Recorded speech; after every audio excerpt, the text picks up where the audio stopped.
पुढच्या बातमीकडे वळूयात। राज्यातील 12 जिल्हा परिषद आणि 125 पंचायत समित्यांसाठी काल मतदान पार पडलं। सकाळी 7:30 वाजल्यापासून मतदान प्रक्रियेला सुरुवात झाली, तर वेळ संपल्यानंतर देखील अनेक मतदान केंद्रांवरती मतदारांच्या रांगा पाहायला मिळाल्या। जिल्हा परिषद पंचायत समित्यांसाठी सरासरी 67% मतदान झालं। परभणी जिल्हा परिषदेसाठी सर्वाधिक 75% मतदान, तर रत्नागिरीमध्ये सर्वात कमी 55.79% मतदान झालंय।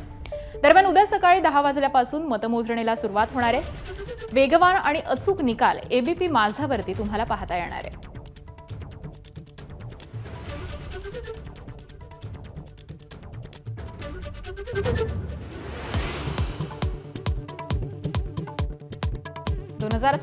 ला भारताचे तुकडे करू म्हणणाऱ्यांचे तुकडे पडतील, सरसंघचालक मोहन भागवत गरजले।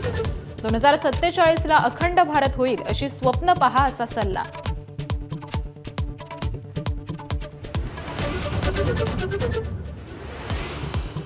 सरसंघचालक ब्राह्मण एससी एसटी असा नसतो, जो हिंदू असेल आणि काम करेल तोच सरसंघचालक होणार।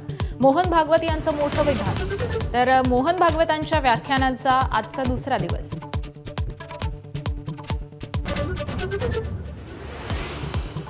विधानसभा, राज्यसभा आणि विधान परिषद निवडणुकीमध्ये मवियामध्ये एकमेकांना मदत करावीच लागेल। उद्धव ठाकरेंनी पुन्हा विधान परिषदेवरती जावं अशी विनंती केली आहे। संजय राऊतांचं वक्तव्य।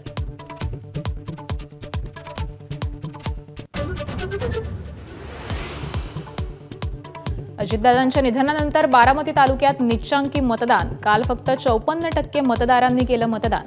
पुणे जिल्ह्यात सरासरी 69% मतदान।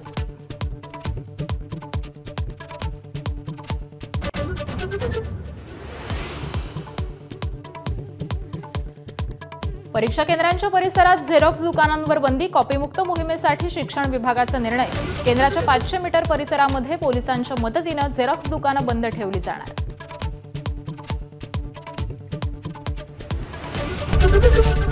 एबीपी माझा, उघडा डोळे बघा नीट।